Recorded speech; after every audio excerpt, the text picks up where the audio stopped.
एक long tour पे ले गए।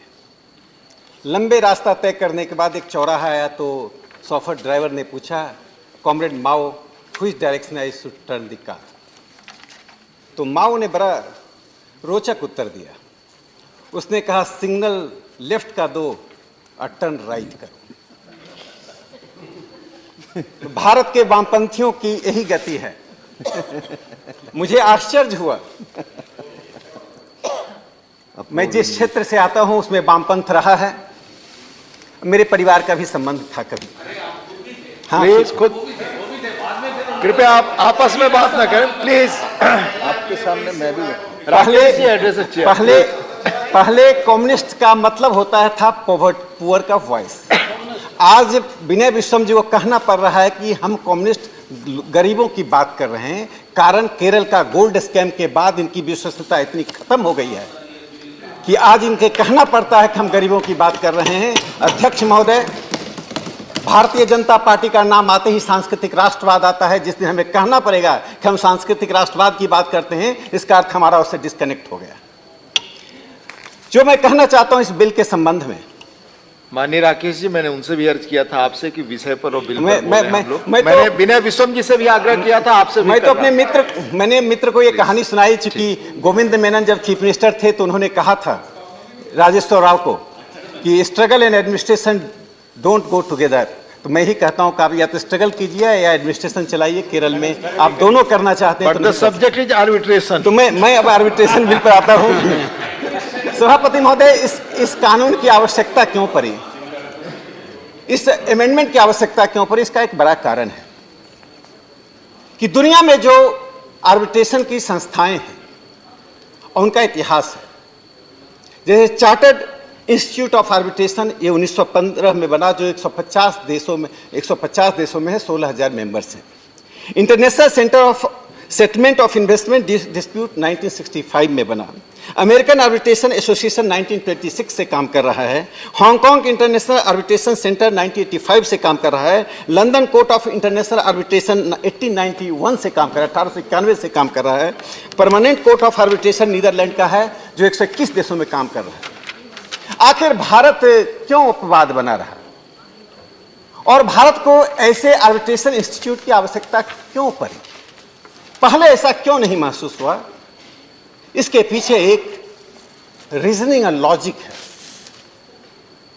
आज से यह इंटरनेशनल, ये जो आर्बिट्रेशन का इंस्टीट्यूट है, ये जो संस्था है जो काम करेगी, उसके पीछे तर्क यह है, जो बड़े डिस्प्यूट्स होते हैं, जो डिस्प्यूट्स कोर्ट जाते थे, उसका समाधान।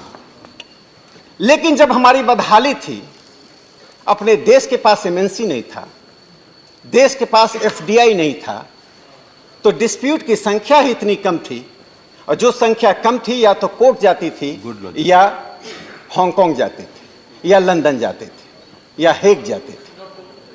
लेकिन 2014 के बाद से जो आधारभूत परिवर्तन हुआ वो आंकड़ों से दिखाई पड़ता है। तथ्यों को छिपाया नहीं जा सकता है। तथ्य सूर्य की रोशनी की तरह होती हैं। आपकी आलोचनाएं बादल की तरह काम कर सकती हैं, लेकिन कब तक बादल सूरज की रोशनी को रोक पाएगा? सभापति महोदय, 2021-22 में जो एफडीआई का इन्फ्लो इस देश में है वो 80 बिलियन यूएस डॉलर है, 86 बिलियन यूएस डॉलर है, जो अब तक का हाईएस्ट है। 2014-15 में एफडीआई का इन्फ्लो देश के भीतर एवरेज 45 बिलियन डॉलर था। आज 86 बिलियन डॉलर का एफडीआई का इनफ्लो है। यह एफडीआई जो आ रहा है और जो इस संस्था के, इस अमेंडमेंट के पीछे तर्क है, वो दूसरा तर्क को स्थापित करता है। आज जितनी भी दुनिया की बड़ी संस्थाएं भारत आ रही हैं, ये इंटरनेशनल, जो भी मल्टीनेशनल ट्रांसनेशनल इंस्टीट्यूशंस हैं, उनके क्लॉजेज को आप पढ़ जाइए। उस क्लॉजेज में साफ तौर पे लिखा होता है कि हमारा आर्बिट्रेशन जुडिशियल सिस्टम से बाहर होगा।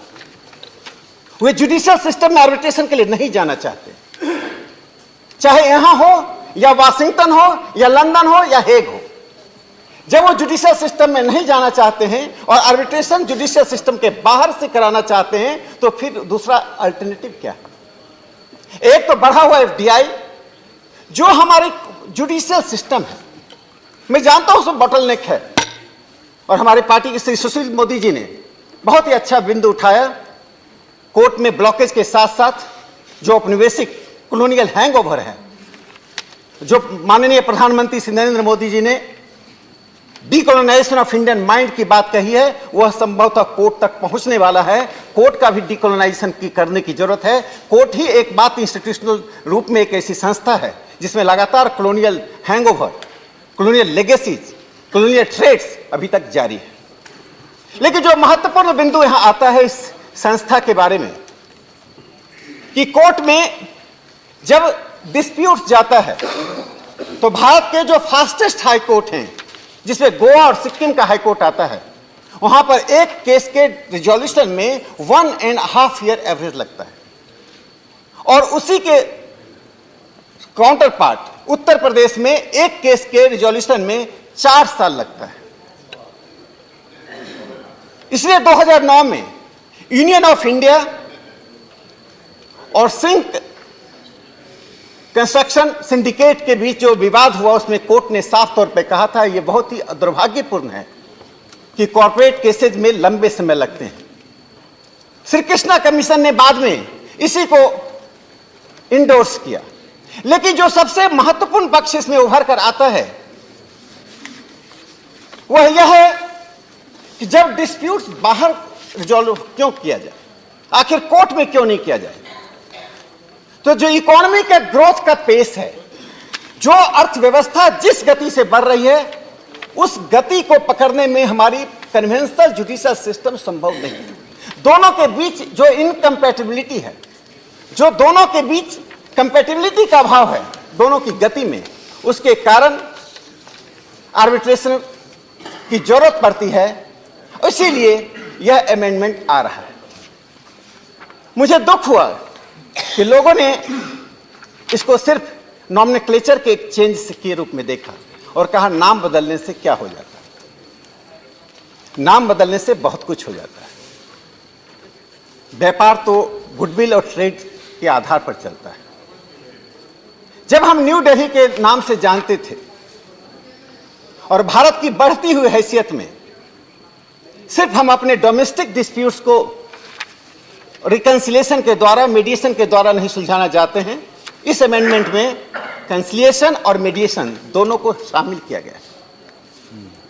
जब डिस्प्यूट का रिजॉल्व करते हैं तो डिस्प्यूट को रिजॉल्व करने में सिर्फ डोमेस्टिक नहीं, जब इंटरनेशनल मार्केट को हम एड्रेस कर रहे हैं, यह इसका भी एक इंटरनेशनल मार्केट है जिसको विपक्ष नहीं देख पा रहा है। आप सिर्फ इसे समझौता के संदर्भ में देख रहे हैं, मैं इसे अंतर्राष्ट्रीय मार्केट के संदर्भ में देख रहा हूं। जो चीजें बाहर जाती थी, जैसे मेडिकल टूरिज्म होता है, मैं आपको बता दे रहा हूं, यह वैसा ही रिकंसिलिएशन या मीडिएशन टूरिज्म भारत में होगा। भारत की मेधा, भारत के विशेषज्ञ और भारत की निष्पक्षता हेग, लंदन और वाशिंगटन में पड़े हुए केसेज को आमंत्रित करेगा। इसलिए जब यह अमेंडमेंट बिल आ रहा था तो एक विदेशी पत्रकार ने लिखा, this shows the ambitiousness of India. Bharat की यह महत्वाकांक्षा दिखाता है कि हम उस क्षेत्र में प्रवेश करें जिस क्षेत्र को हम मान रखे थे यह लंदन, वाशिंगटन और हेग का एकाधिकार है। उस एकाधिकार को हम छीनने जा रहे हैं। उसी तरह छीनने जा रहे हैं जैसे 2014-15 में एफडीआई का इनफ्लो में हम 15वें स्थान पर थे। 2017-18 में एफडीआई जब 114 बिलियन डॉलर भारत में आया और हम 8वें-9वें स्थान पर आए, और आज एफडीआई के मामले में भारत सबसे बेहतर डेस्टिनेशन साबित हो रहा है। उसी तरह से रिकंसिलिएशन के फील्ड में, मीडिएशन के फील्ड में यह बेहतर डेस्टिनेशन साबित होगा। उपसभापति महोदय, एक बात जो मैं कहना चाहता हूं कि एक कंप्रिहेंसिव आउटलुक लेकर जब हम काम करते हैं, जब रिजोल्यूशन कोर्ट से बाहर हम तत्परता के साथ त्वरित गति से करते हैं, तो इसका प्रभाव सिर्फ दो लोगों के बीच नहीं होता है, दो व्यावसायिक घरानों के बीच नहीं होता है। इससे इंडस्ट्रियल प्रोडक्टिविटी में एवरेज 5% की वृद्धि होती है। जिस इंडस्ट्रियल प्रोडक्शन को हमने रोक रखा है 5% इंडस्ट्रियल प्रोडक्शन सिर्फ इसलिए बढ़ेगा कि हम उस डिस्प्यूट्स को लटका कर नहीं रखना चाहते। इस अमेंडमेंट बिल में यह भी कहा गया है, इस बात को सुनिश्चित किया गया है कि 60 दिनों में यदि डिस्प्यूट को रिजोल्यूशन नहीं होता है तो लिख कर रिकॉर्ड में दिया जाएगा उसका कारण क्या है। यानी हम डिस्प्यूट्स को time bound, quality resolution with the help of experts outside the judicial system हम करना चाहते हैं। हम सब जानते हैं कि सर्वोच्च न्यायालय में 2021 तक 70,038 केसेज लंबित थे और हाईकोर्ट में लगभग 56,42,252 केसेज 2021 तक लंबित थे। तो जुडिशरी का सुधार अपनी जगह पर है, वो अपनी गति से होगा। हम अपेक्षा करते थे कि जुडिशरी अपने भीतर से इवॉल्व करेगी, इवॉल्व करके एक परिपक्वता के साथ वो सुधार करेगी। जिस मुद्दे को उठाया गया कि वेकेशन लेकर लंबे समय तक जुडिशरी को बंद रखना, ऐसा लगता है कि उतने महीने तक कि देश में कोई डिस्प्यूट हो ही नहीं। यदि डॉक्टर 3 महीने का वेकेशन लेकर देश छोड़कर चला जाए तो देश का क्या होगा। तो जुडिशरी को भी यह सोचना चाहिए कि देश की जो आर्थिक सामाजिक परिवर्तन के दौर से गुजर रहा है उसमें डिस्प्यूट सहज बात है, कोई अस्वाभाविक बात नहीं। तो मैं कहना चाहता हूं, मैं माननीय मंत्री जी को बधाई देना चाहता हूं। वेल ड्राफ्टेड, वेल थॉट उन्होंने बिल लाया है। प्रधानमंत्री श्री नरेंद्र मोदी जी ने 3 महत्वपूर्ण पक्ष को इस देश के सामने रखा है। पहला पक्ष उन्होंने आर्थिक क्षेत्र में रखा है, जो एक लेफ्ट एंड राइट का कन्वेंशनल डिवीजन पिछले 150 ईयर से पूरी दुनिया में चल रहा था और हम सब अपने मेंटल आउटलुक को उसी डिवीजन के अंतर्गत रखना चाहते थे। उस लेफ्ट राइट के कन्वेंशनल डिवीजन का परिणाम हमने लैटिन अमेरिका में निकारागुआ से लेकर वेनेजुएला तक देखा है। जब पिंक रिवॉल्यूशन आया और पिंक रिवॉल्यूशन में जब लेफ्ट एस्केंडेंसी हुआ, लेफ्ट को सत्ता मिली, मैंडेट मिला, किस प्रकार से पिंक रिवॉल्यूशन विफल हुआ। उस विफलता के कारण उस वामपंथियों का लैटिन अमेरिका में क्रेडिबिलिटी 0 तक पहुंच गई। कारण विश्वसनीयता नेतृत्व की। यदि लीडरशिप की विश्वसनीयता नहीं है तो विचारधारा और मूल्य का महत्व समाप्त हो जाता है। मैं समाप्त करता हूं 2 मिनट में। Address to the chair. We will talk in the central hall. उपसभापति महोदय, यदि नेतृत्व की विश्वसनीयता नहीं होती है, क्रेडिबिलिटी ऑफ द लीडरशिप नहीं होती है, तो चाहे लेफ्ट विचारधारा हो कि राइट विचारधारा हो, वह शासन व्यवस्था विफल होती है। इस कारण से मैं कह रहा हूं कि प्रधानमंत्री श्री नरेंद्र मोदी जी ने इस देश में एक विश्वसनीय नेतृत्व देकर आज एक ऐसा एनवायरनमेंट बनाया है कि विदेश से हमारा इनफ्लो आ रहा है, सब भारत में आना चाहते हैं, हमारी शर्तों पर इस देश के विकास में शामिल होना चाहते हैं। बस कंक्लूड कर रहा हूं सर, ये टोका टोकी में तो बात ही नहीं हो पाएगी। Please conclude.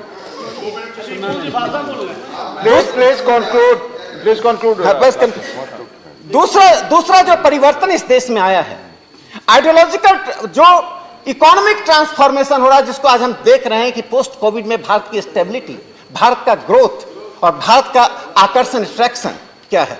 दूसरा, इसके साथ उन्होंने एक आइडियोलॉजिकल ट्रांसफॉर्मेशन किया है जिसको डीकोलोनाइजेशन के द्वारा एड्रेस किया है। भारत अपनी पहचान के साथ आगे बढ़ रहा है, उसी पहचान में हम उन सभी चीजों को परिवर्तित कर रहे हैं जहां पर परिवर्तन की आवश्यकता है। और तीसरा और अंतिम बात, जिस सॉफ्ट पावर के आधार पर, जिस सॉफ्ट पावर को आपने पूरी दुनिया में उपेक्षित रखा भारत का, उस भगवत गीता से लेकर चेरामन मॉस्क तक भारत प्रधानमंत्री जी ने धन्यवाद राकेश जी। भारत धन्यवाद राकेश जी। और श्रीमती वंदना चौहान, आज इस क्षेत्र में